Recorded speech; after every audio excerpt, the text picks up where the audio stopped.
Voilà, donc on va commencer, on va un petit peu modifier le programme en raison de l'absence de Monsieur Wenoudé. On va commencer par Jean-François Tribillon comme prévu, puis Joseph Combi. Et puis on verra après la présentation de Michel Max Reynaud et on l'espère longue séance de discussion. Donc Jean-François Tribillon, je ne sais pas si c'est la peine de le présenter, tout le monde le connaît, auteur de nombreux ouvrages de référence sur la question foncière urbaine. Toute cette assistance qui vient uniquement pour moi. Voilà, à vous la parole. Et ça c'est quoi? C'est pour faire passer les diapos.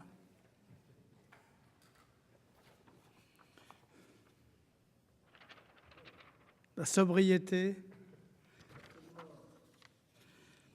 Bon, alors je voudrais commencer en quelque sorte à lancer le débat. D'abord en définissant un peu mieux les termes qui sont au cœur de ce débat en question, à savoir qu'est-ce qui nous intéresse?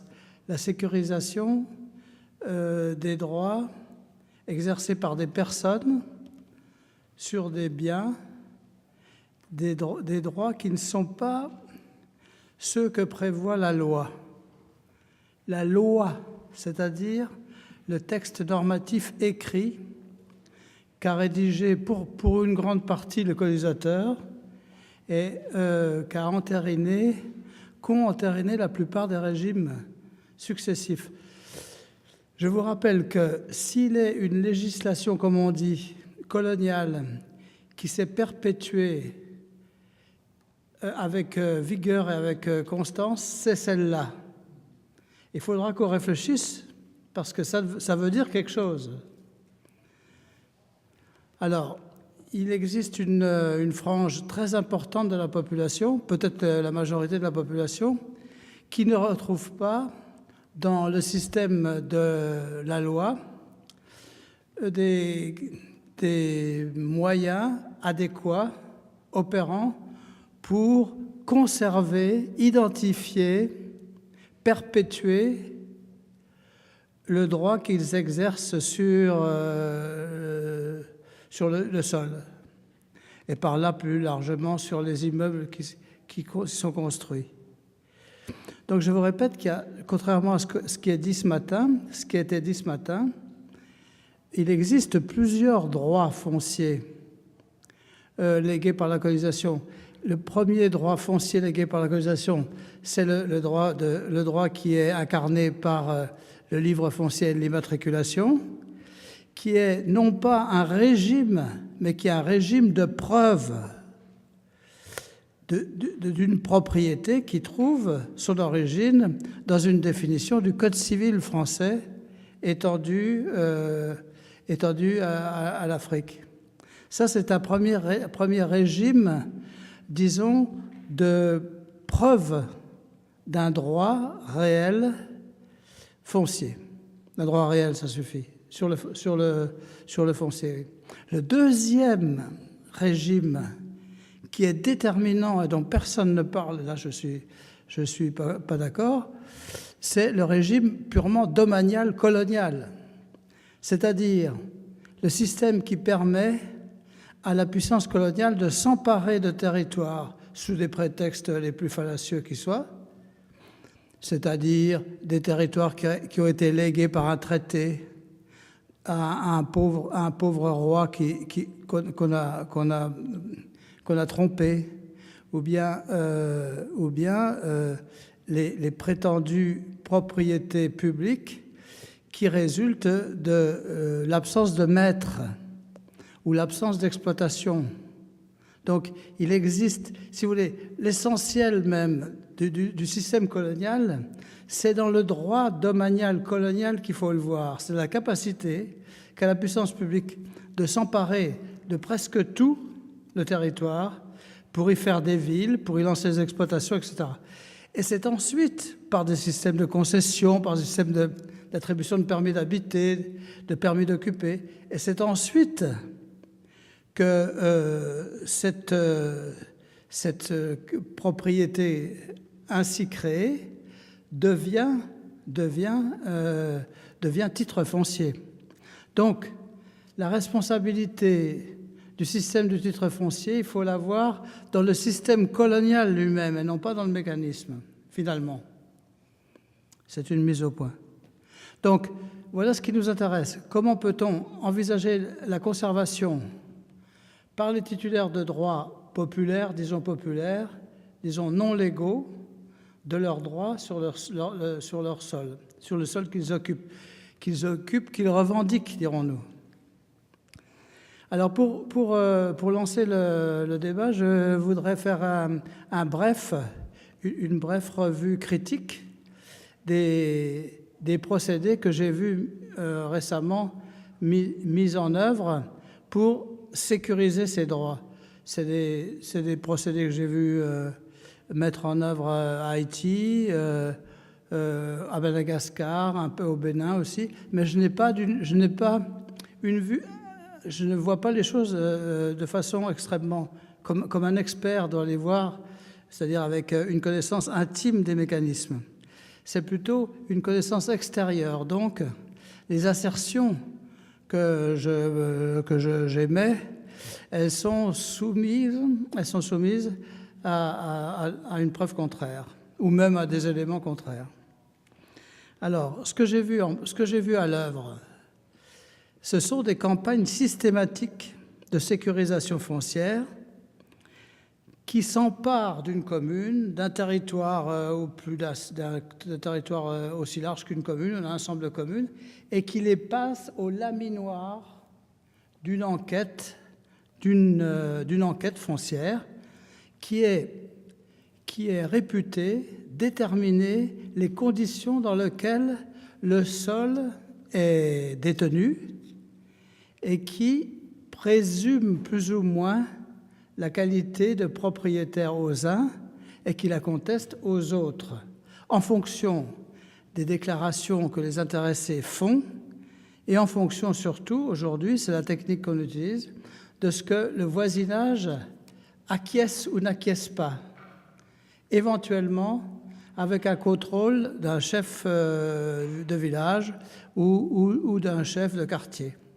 C'est ça, finalement, le système qui a été mis au point récemment, que vous appelez la plupart du temps énumération participative. C'est un mot extrêmement prétentieux pour dire que, finalement, on mène des enquêtes et, en tant que juriste, je ne vois pas dans ce mécanisme autre chose que des enquêtes, c'est-à-dire des photographies d'une réalité qui est tordue, malheureusement, abusivement, par des qualifications juridiques non justifiées et surtout qui pêchent par le fait que les gens qui ne sont pas présents ne sont pas invités à faire connaître leurs droits contre les prétentions des occupants. En général, on fait 2 passages ou 2 passages et demi à toute vitesse. Et je ne parle pas uniquement du Rwanda, qui est un cas très spécial, mais dans les autres cas, on bâcle très vite. On pense, c'est-à-dire les instigateurs de ces enquêtes, pensent que le fait de photographier le paysage juridico-foncier suffit à révéler les droits et à les qualifier et à leur donner une existence juridique, même s'il n'était que, du point de vue juridique, tout à fait primitif, tout à fait balbutiant. J'en reviens. Ça, c'est une première critique. On confond campagne de conservation et d'identification des droits avec de simples enquêtes qui ne font que révéler les dires et les prétentions des gens qui sont présents sur le terrain. Vous me direz que ce n'est pas très grave dans la mesure où, généralement, certaines de ces enquêtes s'adressent plus spécialement à la population rurale. Mais quand même, en matière de population urbaine, il y a beaucoup de gens qui sont absents. C'est même la définition même de la ville, c'est la mobilité. La deuxième critique que je serais amené à formuler à l'encontre de ces techniques, et chaque fois que je fais une critique, il y aura plus tard une proposition de contournement ou une contre-proposition. La deuxième critique, c'est que ces gens qui font les enquêtes sont animés du désir obsessionnel de découvrir parmi les bons sauvages, c'est un peu ça, hein, parmi les bons sauvages qu'ils identifient, enfin le propriétaire. La recherche du propriétaire est une constante préoccupation qui peut être aveuglante, hein. On va jusqu'à considérer comme propriétaire le vieux, là, qui est là depuis un certain temps, qui a construit 2-3 bicoques qui les met à disposition de l'un ou de l'autre, qui les loue, etc. On ne sait pas très bien de quoi il s'agit. Il n'y a pas de recherche socio-anthropologique sur la nature des relations qu'il y a entre les gens présents sur un sol et les gens entre eux et le sol. On en est à des visions planétaires, internationales. Le troisième critique que je me permets de proférer, c'est la plupart de ces enquêtes aboutissent à des états des lieux, état des droits, état des biens, qui sont périmés le lendemain ou le surlendemain. La prétention qu'ont une bonne partie de ces campagnes d'identification de constituer un futur cadastre ou un futur système d'information géographique est complètement hors de question. S'il y a quelque chose qui est pratiquement impossible à mettre en route, c'est un système qui s'alimente des nouveautés qui peuvent survenir, des ventes, des décès, des successions. Personne, ou presque personne, ne se préoccupe d'aller faire enregistrer par la carte foncière ou le registre les mutations qui s'y passent. Donc c'est pratiquement hors de question. Comme toutes ces mutations ne sont pas manipulées, ne sont pas gérées par des professionnels du droit, comme les notaires, comme des gens comme ça, eh bien, ça passe à l'as, évidemment. Donc, on succède au précédent sans se demander. On ne règle pas les indivisions parce que ça serait plus ou moins mal vu. Donc, on continue à entreprendre l'indivision. On continue à gérer l'indivision, y compris l'indivision de l'indivision. Tout ça semble tout à fait normal puisque c'est le patrimoine de la famille. Quatrième constatation que je fais, je ne récite pas mon papier, hein, je vous livre les conclusions. C'est déjà suffisant. Quatrième constatation que je fais, c'est-à-dire qu'il existe dans tous les pays une administration foncière et domaniale qui est une calamité, une nuisance, organisée en nuisance et en administration, qui est capable presque à tout moment, comme on l'a montré récemment par exemple à Madagascar, qui est capable de mettre fin à la campagne en question au nom de la légalité, j'allais dire républicaine, au nom de la légalité, hein, au nom de l'application de la loi, qui sous-entend plus ou moins que c'est cette administration qui a le monopole de la délivrance des titres de propriété et des titres fonciers, en tout cas de leur reconnaissance. Donc, ils en concluent que tout ce qui se fait en cette matière hors de leur emprise est nul et de nul effet. Bien plus, ils sont capables de laisser se développer toute une campagne et après coup de dire qu'ils ne reconnaissent pas les conséquences. Donc,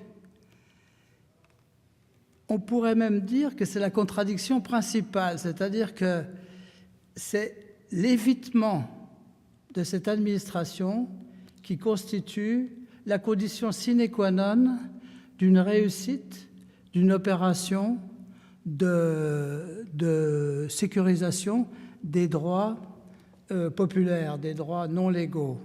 Parce que c'est eux qui ont le monopole de la légalité, c'est eux qui sont appuyés par la plupart des dirigeants, ce sont généralement les hommes d'affaires des dirigeants, carrément.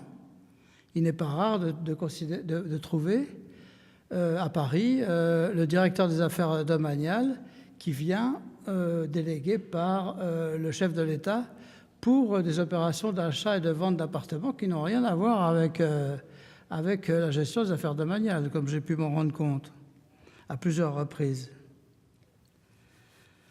Donc, une administration malfaisante qui est l'obstacle peut-être principal à tous les systèmes qu'on pourrait éventuellement envisager de mettre en œuvre. C'est quand même embêtant lorsque une administration rend impossible toute réforme, ou si elle laisse passer, comme il est arrivé plusieurs fois, ou elle laisse passer une réforme, elle s'arrange pour la récupérer à son profit, détourner les procédures, ajouter des conditions à celles qu'énumère la loi, etc., etc. Le cinquième point sur lequel je veux attirer votre attention, c'est que la plupart, malheureusement, des animateurs, des instigateurs, des financeurs des campagnes de sécurisation des droits populaires sont des gens extérieurs, totalement extérieurs au pays dans lequel ils travaillent. Ce sont des coopérations étrangères, ce sont des aides américaines, ce sont des gens qui obéissent à des idéologies, uniquement des idéologies, ou en tout cas à des théories économiques extrêmement primitives qu'elles considèrent comme la condition sine qua non de l'existence d'une civilisation dans un pays donné. C'est ça leur vocabulaire. C'est un vocabulaire quasiment religieux. Le pays qui ne reconnaît pas pleinement la propriété, c'est un État barbare. C'est tout, c'est comme ça. Ceci dit, ils n'ont pas tort parce que l'idéologie du XVIIIe siècle, le siècle des Lumières, fait de la propriété un des fondements de l'ordre social. Mais peut-être pas dans le sens où ils l'entendent tout à fait.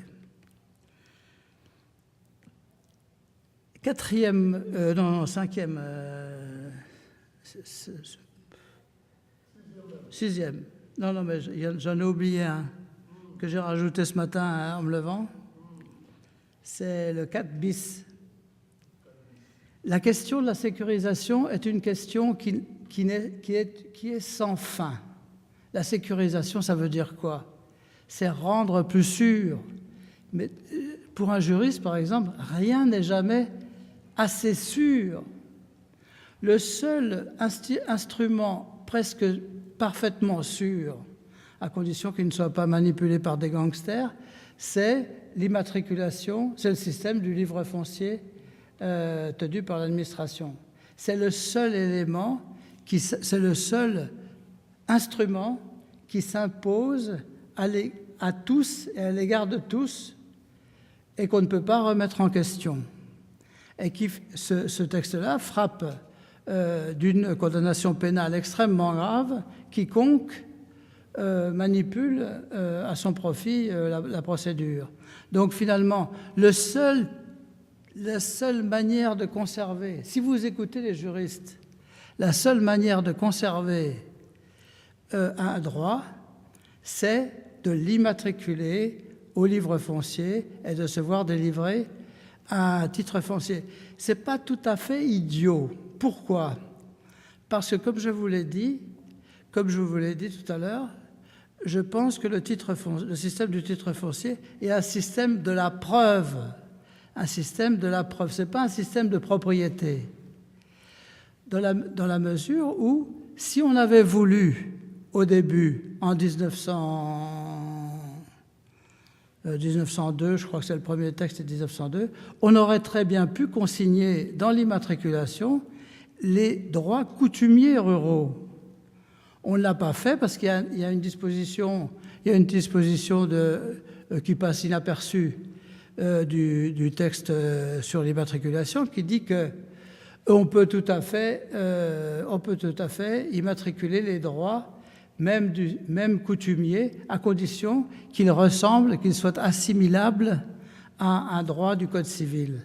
Mais si cette restriction n'existait pas, on pourrait fort bien prendre un droit coutumier, je ne sais pas moi, forestier quelconque, et le transposer dans le système du livre foncier. C'est une idée qui n'est pas totalement idiote, auquel il faudrait penser peut-être. À savoir qu'on peut faire passer dans l'immatriculation beaucoup de choses. Alors, si on tombe dans ce travers des juristes, c'est que rien n'est trop beau, rien n'est trop sûr. Donc il faut établir des titres fonciers. On est fichu. On est fichu parce que on n'obtiendra jamais de titre foncier. L'administration est là pour s'en occuper. Et puis de toute façon, les titres fonciers sont réservés pratiquement aux propriétés classiques, modernes. Donc, on n'aura jamais une reconnaissance qui ira jusqu'à la valeur du titre foncier. Donc, ça veut dire, on verra ça tout à l'heure, ça veut dire que quand on légalise des droits populaires, on ne peut pas obtenir un droit plus fort, plus costaud que celui qui est reconnu par le livre foncier. Ça signifie qu'on opère dans une sphère de légalité qui n'est pas la même sphère qu'occupe le titre foncier. Donc il faut s'attendre, quand on photographie des droits fonciers populaires, à obtenir des résultats juridiquement moins pertinents, moins efficaces que dans le cas du titre foncier, ce qui signifie qu'il faut établir une espèce d'arrangement, d'articulation entre ce qui est justiciable du titre foncier et ce qui est justiciable d'une reconnaissance par nos procédés. Alors, je pense que d'ailleurs, il faudrait qu'on y réfléchisse, mais je pense qu'il existe trois sphères très différentes de comment on appelait ça, de légalité, se dire. Il y a une première sphère de légalité qui est la sphère étatique, qui est celle que occupent et qu'affectionnent les États, les banques, les organisations internationales de crédit, est-ce que je sais, moi, tous les gens qui font de leur commerce, au sens étymologique, sur une confiance parfaite en un instrument parfait. Ça, c'est une sphère qui nous intéresse très peu. Et c'est la sphère que manipulent les gouvernants. Et je suppose que les droits populaires ne peuvent pas atteindre cette perfection. Ils seront toujours en situation d'infériorité, ils seront toujours en situation de vulnérabilité. Peut-être qu'il y a des réponses politiques à ça, on verra tout à l'heure, mais juridiquement, si vous conservez le système de l'immatriculation foncière, vous êtes obligé de situer en dessous le système de reconnaissance des droits populaires et la situation est inégale au profit des titres fonciers. Alors, il faut naturellement définir des espaces dans lesquels on utilise l'un et des espaces dans lesquels on utilise l'autre. Espace juridique et peut-être espace topographique aussi, géographique.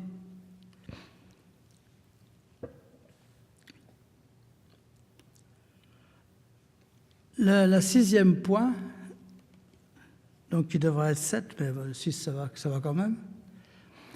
Le sixième point, c'est la contradiction très forte que je vais tâcher d'expliquer en ces termes-là. Reconnaître à des détenteurs de droits populaires un droit réel sur leur terrain, c'est généralement reconnaître et consacrer les bidonvilles, ou presque. C'est en tout cas reconnaître le fait que dans certains quartiers, peut-être sont-ils d'ailleurs majoritaires, ce sont les gens eux-mêmes qui s'installent au gré de leur, pas de leur caprice, mais des disponibilités foncières, c'est-à-dire des ventes coutumières. Ce sont des gens qui s'installent. Vous savez, comme moi, que plus quelqu'un est pauvre, plus il recherche un terrain dégueulasse, mal desservi, non sain, etc., etc. Donc, les gens pauvres sont toujours tentés. Ils ne sont pas tentés, ils sont obligés. Ils sont obligés de rechercher les terrains les moins chers. Et les terrains les moins chers, c'est les terrains dont les performances sont les plus basses. Donc, vous avez une forte chance pour que les droits populaires, les droits fonciers populaires, soient des droits fonciers dans des zones qui sont à aménager, qui sont au moins à aménager, qui sont à réformer, qui sont à équiper, qui sont à aménager. Donc, c'est là où le problème est très difficile à surmonter, j'ai du mal d'ailleurs. On est tenté évidemment de reconnaître à ces gens un droit assez costaud, mais en même temps, on se dit que si on leur reconnaît un droit aussi costaud, ils vont s'en servir pour ne rien faire, pour rester dans leur situation. Alors, comment faire pour reconnaître un droit, mais inciter le titulaire du droit à améliorer sa condition, on pourrait dire, urbaine, améliorer son habitat, c'est là la question. Et c'est pas simple. Reconnaître sans reconnaître, en fait, c'est ça. Reconnaître un droit réel sans accepter le droit réel. C'est une forfaiture, intellectuellement. C'est très difficile.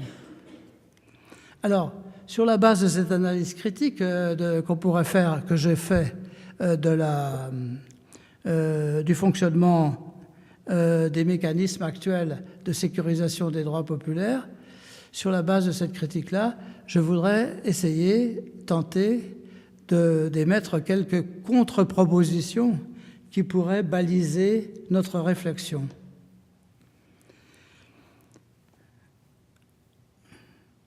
Je ne vois pas comment on peut faire produire du droit à une procédure d'enquête qui reste collée au fait, sans qu'il y ait ce grand sorcier de la transmutation des droits qu'est l'autorité de justice. Ça a l'air bête comme chou, ça, mais seule une autorité qui détient un pouvoir juridique est capable de qualifier un fait et le qualifier pour le faire monter dans une catégorie juridique qui sera politiquement intéressante. Donc, je ne vois pas comment on peut faire une enquête sans autorité de justice qui fait deux choses, au moins. Trancher les litiges qui peuvent survenir, mais les trancher en droit, pas à la conciliation, en droit. Et deuxièmement, une autorité de justice qui soit capable de dire « ceci est un droit, je le reconnais comme un droit foncier permettant à celui-ci de construire, par exemple, de construire sa maison ». Je ne vois pas comment on peut faire autrement. Le fait ne peut générer que du fait, sauf s'il y a une qualification juridique qui soit utilisée par celui, finalement, qui est l'opérateur en droit, l'opérateur juridique de l'investigation. Ce qui voudrait dire, deuxième point, qu'il va falloir imaginer un droit un droit, un corpus de droit. Je ne parle pas de loi, je parle d'un corpus de droit qui puisse qualifier des pratiques populaires, des pratiques qui ne sont pas des pratiques juridiques.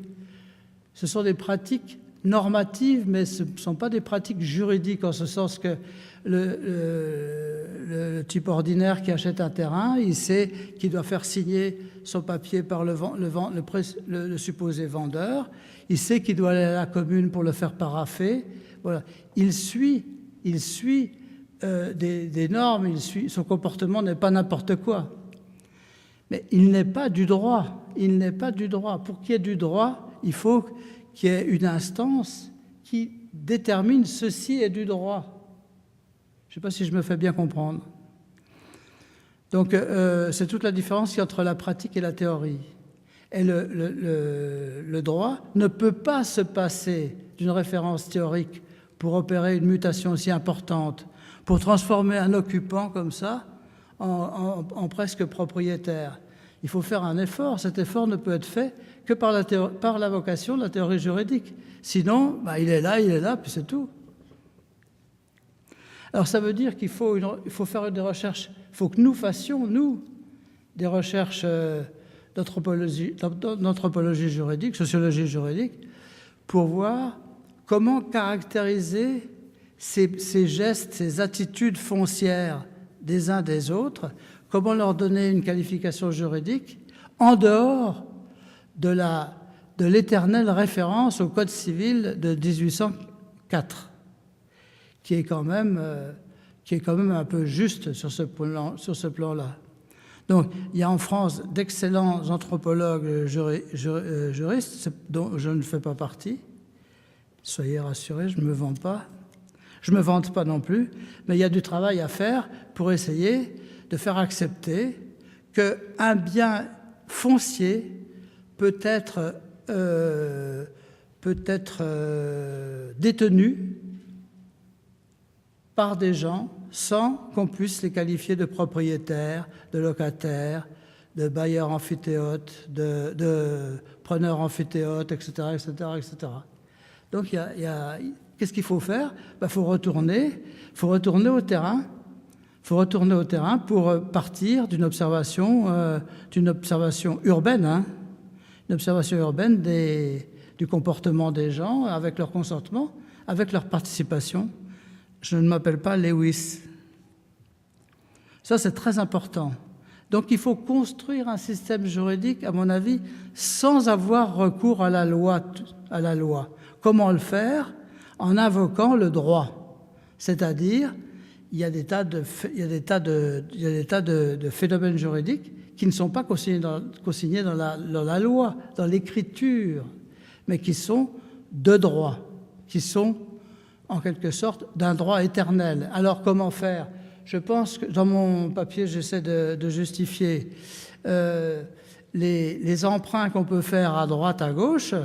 Je pense qu'on peut faire des emprunts à la fois à la coutume africaine, mais l'ancienne coutume rurale, la vraie. Je pense aussi qu'on peut faire emprunt aux théories du droit musulman sur la vivification des biens inutiles. Je pense qu'on peut faire pas mal d'emprunts. Ça, c'est un travail considérable, c'est un chantier considérable à monter. Ça. Bon, le troisième élément qui me semble évident, c'est rayer absolument et définitivement tout espoir de mettre au point un système d'actualisation des états qui sont dressés à l'occasion de ces enquêtes. On n'arrivera jamais, on perd son temps à faire semblant de considérer que ce qu'on fait va être perpétué, va être constamment alimenté. C'est pas possible, pardon. Alors, peut-être que le point principal, c'est le contournement de l'administration des domaines. L'administration des domaines est l'administration foncière. Comment faire un contournement de cette administration ? On l'a dit déjà, c'est ne pas lui faire concurrence, c'est-à-dire ne pas prétendre que les droits qu'on va identifier ont la même valeur qu'un titre foncier. Non, pas du tout. Donc, les contourner. Mais les contourner avec l'appui de quelle autorité? Je ne vois plus aujourd'hui qu'une seule autorité capable de se lancer dans une telle aventure, c'est l'autorité communale. Alors, dans les communes, il y a le meilleur et il y a le pire. Mais dans le meilleur et dans le pire, il y a justement, d'après moi, beaucoup de possibilités pour des alliances avec des tenanciers, avec des titulaires de droits populaires. Donc, c'est un jeu nouveau qu'il faudrait créer en matière foncière, court-circuiter l'administration d'État, s'associer avec l'administration communale, mettre en route des ONG et surtout recourir aux jeunes professionnels africains qui manquent de tout, y compris de terrain et un peu d'argent. Avec une alliance de ce type, on peut faire, à mon avis, beaucoup de choses. Mais il y a du travail, effectivement. Donc, l'autre question, c'est celle des campagnes. Il faut arrêter l'idée de faire l'idée totalitaire de campagnes qui résolvent la question des droits, des sans-droits dans chaque commune, l'une après l'autre. C'est pas possible. Il faut traiter sur la base d'une demande sociale de consolidation qui serait le fait soit des individus, soit des groupements d'individus qui voudraient justement améliorer leur habitat et consolider, comme on le verra tout à l'heure, consolider leurs droits par cet aménagement, par cette insertion dans la ville, en fait.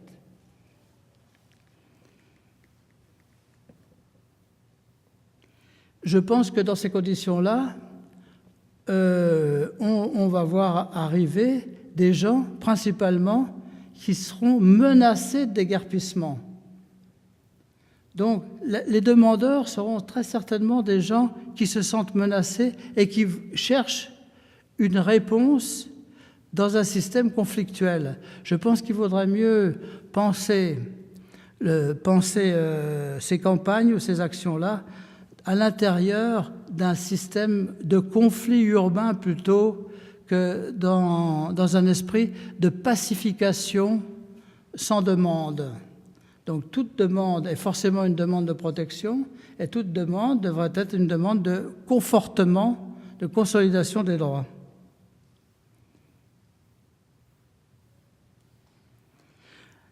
Alors, la question qu'on avait soulevée tout à l'heure, c'est-à-dire la contradiction sur le plan de l'aménagement entre le fait de consolider les droits sur une parcelle qui est une parcelle de bidonville et le fait de consolider ces droits. Il y a quelque chose qui ne va pas. Je pense que la seule solution telle que comme je la vois, la seule solution, c'est de reconnaître que la reconnaissance des droits fonciers s'opère en deux temps. Un premier temps où on identifie et on consolide le droit de celui qui occupe une parcelle inadéquate du point de vue urbanistique, et on lui délivre à ce moment-là non pas un droit réel, mais un droit qui est à valoir ensuite, à transformer en droit réel après aménagement. Ça me semble beaucoup plus raisonnable. Je ne suis pas dupe du fait que c'est une acrobatie juridique sans nom. Mais enfin, on pourrait quand même y réfléchir. Donc je répète, je conclus. On est au milieu de deux contradictions fondamentales. La première, c'est une contradiction juridique qui consiste à vouloir faire du formel à base d'informel, toujours les mêmes histoires. Et la deuxième contradiction, c'est une contradiction en termes d'aménagement, c'est le fait que la consolidation ne doit pas encourager la bidonvillisation et au contraire. Voilà.